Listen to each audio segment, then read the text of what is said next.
Hello and welcome back to another edition of Now You Know. I'm your host, Dale Wilson. Today we have a very special guest, a friend and neighbor. He's Jim Moran. Jim is one of the most active retired people I know. Jim has been actively involved in so many things, so many wonderful things here in Port Angeles. The list is almost too long to name, but just to give you an idea of some of them. Jim took his Bachelor of Science degree in accounting, his Master's in Human Resources, which prepares him for a lot of the things he's done since then, including a retirement management company, including his volunteer work at the senior center here in town, and he's also the bus driver for the senior center. And as I said, he's one of the busiest men you'll meet for retirees. So Jim, welcome and thank you for coming in to share a few moments with Now You Know. What did I get right or wrong in that intro? No, that's about it. I'm, as you know, the media past president of the Chamber of Commerce, and I'm still on the board of the Chamber until the end of this year. And then I also serve on the board of directors of the Lighthouse Association, the New Dutchess Lighthouse Association, and I'm also on the board of directors of the Clallam County Historical Society. Well, we really want to get into the Historical Society in just a few minutes, but since you brought it up, tell us a little bit about the New Dungeness Lighthouse, and I think you've even spent some time there as a volunteer lighthouse keeper? I haven't really spent a lot of time out there as a lighthouse keeper. What I'm doing now is, in addition to driving the senior center bus, I drive the vehicles to take keepers, light station keepers, out to the light station, and the only way they can get out there right now is by, it's not exactly a dune buggy, it's like these four-wheeler Chevy Suburban, especially. Okay, it's not one of these aquatic vehicles that goes water or land, is it? No, but we do have a boat, so in the future it's a landing craft type boat. We hope to be able to offer that as a transportation medium to light keepers to take them out there. Well, you're familiar with that program where you can, I think you pay a huge sum of money to be a lighthouse keeper? Or not a huge sum, it's $375, I believe it is, per week. Oh, that's not much. No, you bring your own food out, and we do all the transportation and supply, and you actually are a docent out there. When people come out to walk the 7 miles of the spit to get out there. Is that one way, 7 miles one way? Yep. Wow. Yeah, it is. That's why we drive them out. And there is no really road or anything out there. It's just a wilderness, really. And so people that our keepers actually give tours of the lighthouse. They maintain the grounds. I was going to say they actually do chores while they're working there, mow the grass and wash windows. And yeah, we don't expect them to paint the lighthouse, but do they get to polish the Fresnel lens? No. Okay, I didn't think so. No, those are encased in plexiglass, and they're on display, but certainly hands off. Now, you just, before we came on air, you were just telling me about them changing out the lens from the Tatoosh. Well, actually, the old lens from the Tatoosh Light Station on Tatoosh Island off Cape Flattery was displayed in the Carnegie Museum. Oh, okay. And for years and years. And we signed a memorandum of understanding between the Lighthouse Association and the Historical Society to display that Fresnel lens up or out at the light station. So a young man, our general manager, Chad Kaiser, who's a world-renowned expert in these lenses, disassembled it. They took it out to a workshop and put 150 man-hours of time into polishing it and restoring it, reassembled it, took it out to the light station on New Dungeness Spit, and is now on display as of last Friday. And the critical difference, and I think the breakthrough that a Fresnel lens is it concentrates light to where it'll go much further in a distance and also pierce. I don't know the mechanics on it. It's a pretty remarkable lens. Actually, and it's a lens that, believe it or not, I just found out last week talking to an old aircraft carrier pilot. The same lens is used on aircraft carriers to help pilots land. Oh, okay. And so he was had very strong memories of using that lens. But this lens, with a very low light source, can transmit light, I understand, 10, 15 miles out to sea. it's an amazing, and it's all glass, and it's, Speaking of pilots, I understand you were a helicopter pilot in Vietnam? I flew UH-1 helicopters in Vietnam. I did towards the latter part of the war, and Did you ever run into Chris Christopherson while you were there? I may have carried him around. No, I didn't. He was a helicopter pilot at part of the time in the Yeah, I Vietnam War. didn't know that. I love his music. I do too. But I didn't know that he was a helicopter pilot at the same time.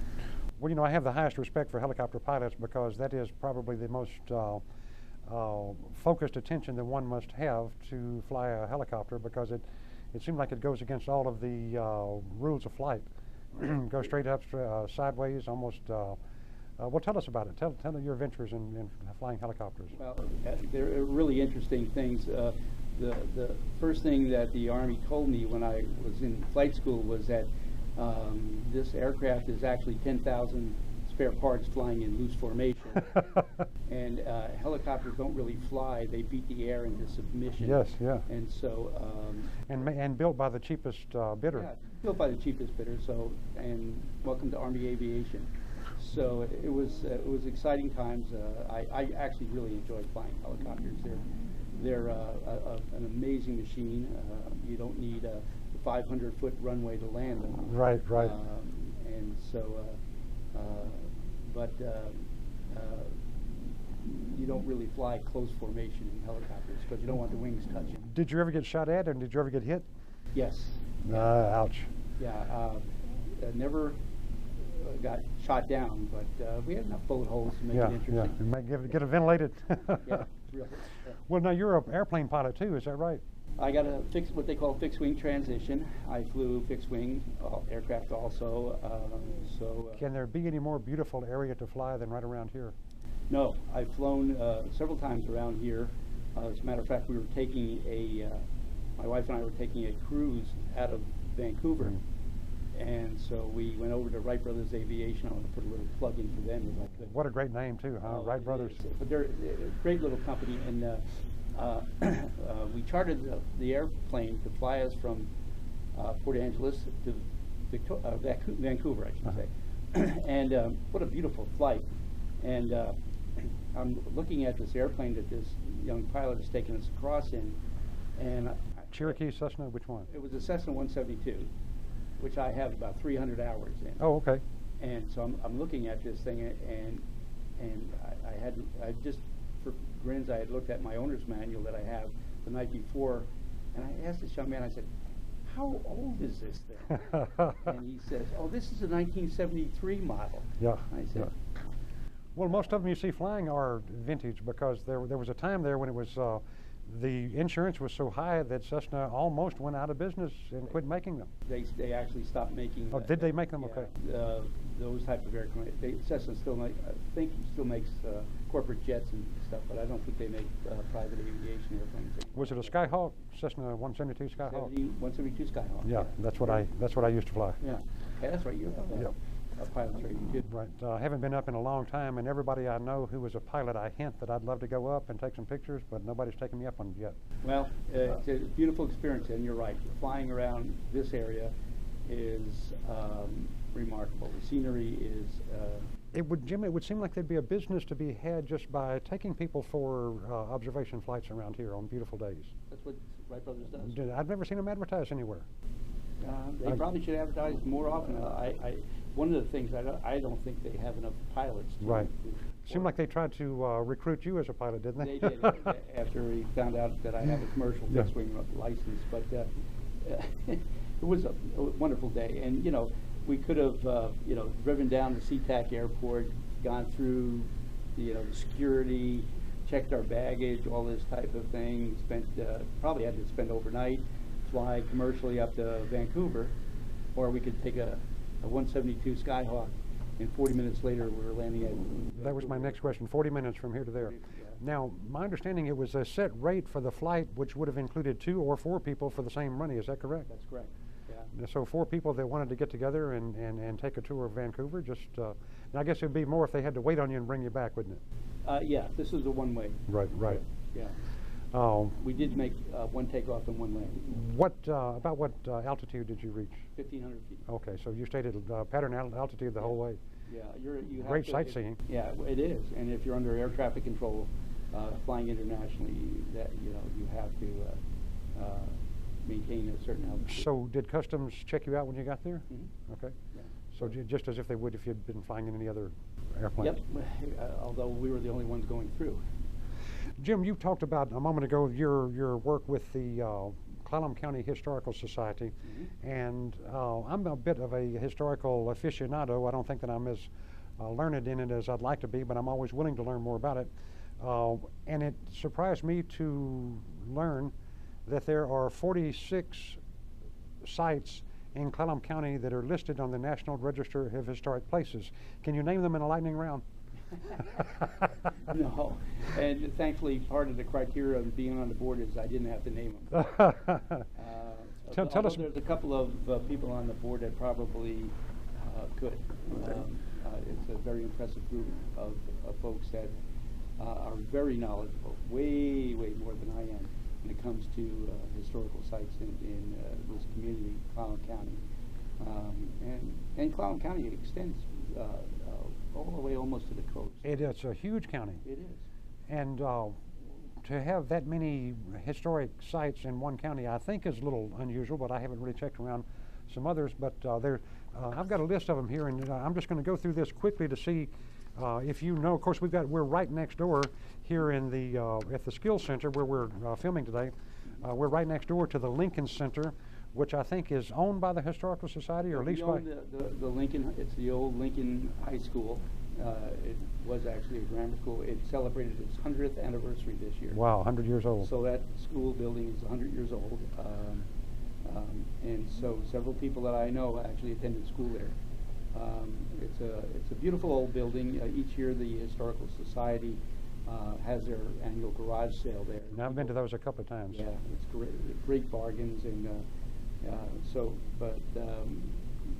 yes, the Historical Society. I don't remember exactly when they purchased the Lincoln School, but we do own it, and we're going to be meeting to determine what we see as the future for the building. Do you give tours of the entire building? Could somebody pay for a tour and see the entire building? There's honestly, Dale, there's nothing to see. It's really pretty much an empty shell. If you want a tour of the building, I can get you a tour, but it's almost like a old warehouse. Obviously, none of the. Well, now what fascinates me is the floor to ceiling, not necessarily floor to ceiling, but all the lights, all the windows that are in there, and all the light that must come in through there on a good sunshiny day. Yeah, a lot of light comes in. Those are very old windows. Mm-hmm. So some of them are original. And we had a problem with vandalism for a while, but that seems to have taken care of itself. As tours go, it's not open to the public per se. Well, I've got another great fundraising idea for you. Okay. Set it up every Halloween as a haunted house. They've certainly got enough, and let every civic club in town take a different room and set up their own scare tactics and charge a reasonable admission. Have hot dogs, and I really do. Every time I go to a town that has one of those haunted houses thing, I go, and I don't like to be scared, but I go through thinking they're not going to scare me, and then I come out with my pants and thinking I shouldn't have done that. But I always love to do it, and I think there's a lot of people that would take you up on that. That's a great idea. Really, that's something that I think the board would be interested. You think you can pull that together by Halloween this year? No, unfortunately not. So we've had our board of directors meeting already. What are some of the improvements that they have made at the? Well, it's totally been earthquake retrofitted. Oh, good. So it's secure in that regard. One of the things I read recently, you were thinking, or you were doing fundraising to set up a sprinkler system before you could go any further. Right now, we're in the plans of bringing water to the building mm-hmm. to set up a sprinkler system, and that's really step one. For any use of the building, we have to have it protected that way. Did I get this figure right? And I don't want to scare anybody off, but $300,000 or $400,000 to set up a sprinkler system for that building? I haven't heard that figure. Actually, to be honest with you, we're still trying to get bids on it. Okay. So I don't really have a number. We don't have a number. We can't seem to pin anybody down. When the Historical Society bought the building, what was their goal for it, other than to restore it to its natural grandeur? That probably was the original goal, intent. I wasn't obviously around when that purchase was made and what the planning commission or planning committee had in store for the building. But we're beginning the planning process again. Great. To see what potential the building can offer, and see which direction we want to go with it. Certainly, we would want to make better use of the building and eventually reopen it to the public. Terrific. If possible. And it is earthquake proof, if you will. So it's got some beams. You know, I don't know anything that's earthquake proof. Resistant maybe, but earthquake proof. Okay. Earthquake resistant. Well, no, I know that they call it that, but you know, Mother Nature shakes. She can bring down whatever she wants. Absolutely. Jim, we're going to take a break now, and we'll be back with more of Now You Know with our special guest Jim Moran of the of the Clallam County Historical Society. I'm your host, Dale Wilson. We'll be right back.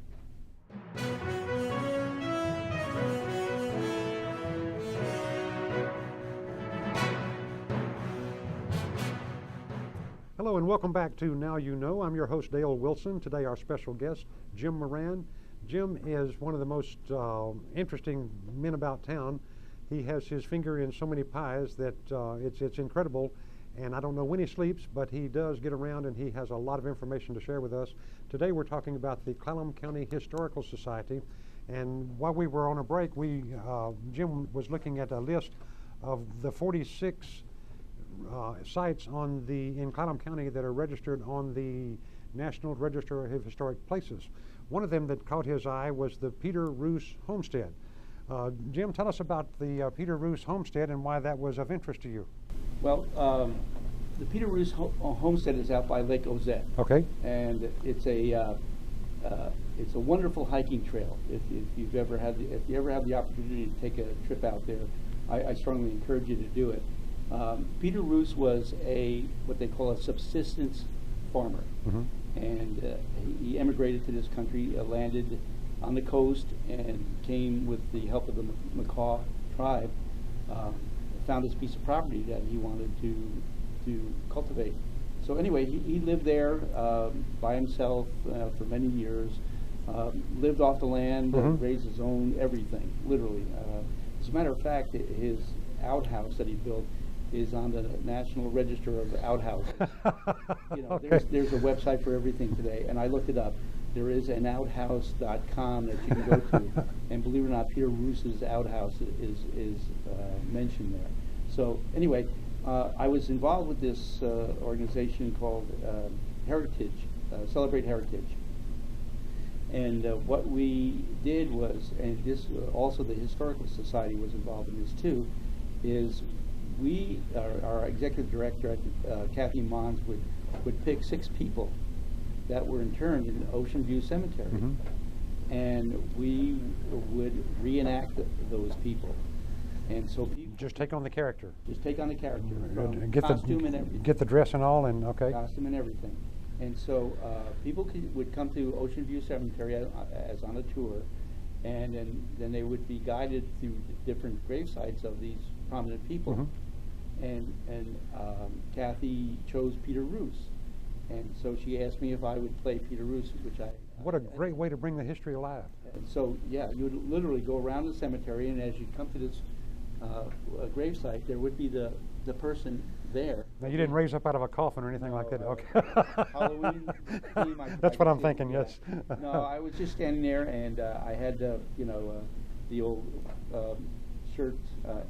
There's hickory shirts, or I know what you're talking about, but I can't think of the name of it. Maybe a hickory shirt. Yes. Yeah. And coveralls and farmer's hat, and so I would give a little quick biography, and that's what each person did. We picked about 6 people, and it was it was called Whispers from the Past, and so I not only got familiar with the subsistence farming that Peter Roos did, but also his homestead, and a lot about him. He eventually, his health deteriorated, and he had to move to Port Angeles, where he passed away from cancer. What are the type of people that make up the Historical Society, and what are their interests, and what brings you all together like that? Well, the overriding interest is the history of Clallam County, and one of the things that attracted me to become a member of that is I'm not originally from the area, moved here, and I felt the quickest way to become familiar with the history of this area would be to join the Historical Society. And so once a month, the Historical Society has a lecture, if you will, called History Tales, and everything from the history of the lighthouse. Chad was there, lighthouses. Mike Doherty did a wonderful presentation on courthouses. Mike is great, yes. Clallam County. So people, board members are really interested in the preservation and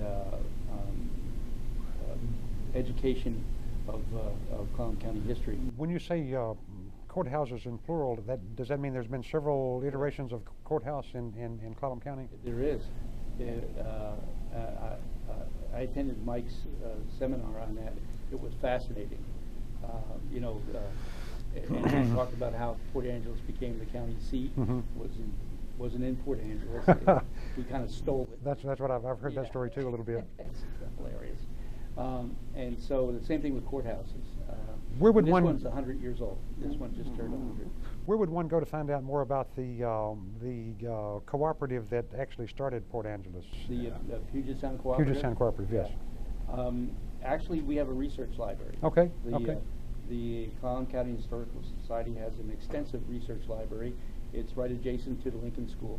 So would these 46 sites have been researched, and would some of them be in that research library? I can't say for sure about all of them. Who was your librarian? Your well, Kathy Estes now is our executive director, and we have a number of volunteers that act as librarians and guides.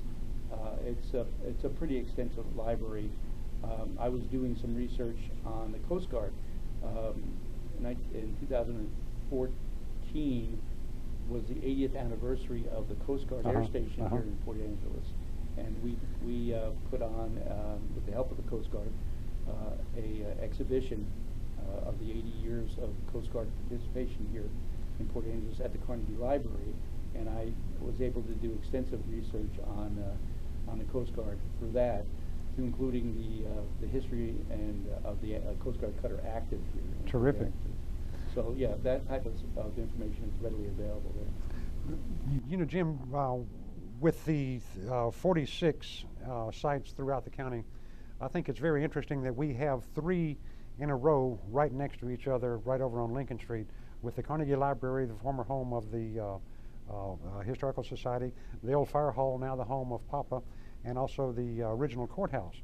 And all 3 of those, I don't know if they're listed separately or as a group. They're separate. Yeah. I know Deputy Mayor Sherry Kidd was helpful in getting those listed on the National Register, and I think that's great to preserve. And if you don't mind, I'll talk just for a second about the old fire hall. My understanding, it was the original jailhouse, the original firehouse, the original city council chambers, and it really has some DNA of the city all in that one building. And the fascinating part to me is, one of the things, there's no way from the inside of the building to get from the first floor to the second floor. So did those firemen have to climb that brass pole as well as slide down it? Do you know? Honestly, Dale, I've never been in that building. Oh my goodness, we must take you for a tour. You must. I have never been in that building. I'll take your word for it. Great. But, the other buildings I've been in, one thing I do have to mention, from a historical standpoint, the Lake Crescent Lodge experienced its 100th year anniversary. Right. Next year will be the 80th anniversary of Franklin Delano Roosevelt's visit to Port Angeles and Lake Crescent Lodge. And we're looking at possibly putting together a celebration in that regard. We have pictures in the Historical Society of Roosevelt here, the parade downtown, and also his menu at the Lake Crescent. Oh, Lodge. okay. And so we had for dinner that. So you get Peking duck for 75 cents, I would imagine? Yeah, right. Yeah, to talk to Lake Crescent. Was that about the same time that he designated the Olympic after that. National Park? Okay, Right so after that. he was. That was kind of a result of his visit. So actually, very few people remember he came from Victoria. He sailed over on a Navy ship. Oh, okay. And came, that's how he got here to Port Angeles from Victoria. And the Roosevelt deer herd, or the Roosevelt elk herd, I guess, is named after him. Ted. And It's named after Ted. oh, okay. Boy, I'm glad you cleared that up Yeah. before I embarrass myself somewhere else. Jim, you told me off camera that you were fortunate enough to have been in on the last tour of the power station, the powerhouse, out at the before they took down the dam. Tell us about that. That was really a fascinating trip. It was the day they were the next day they actually shut down the power station and they began the deconstruction, as they call it. That term is always fascinating. Deconstruction, right? Deconstruction of the Elwha Dam, and I wish I were better with names because I wanted to give him credit. The general manager there gave us a wonderful tour. It started up at the office building there, and then we went down into the actual power station.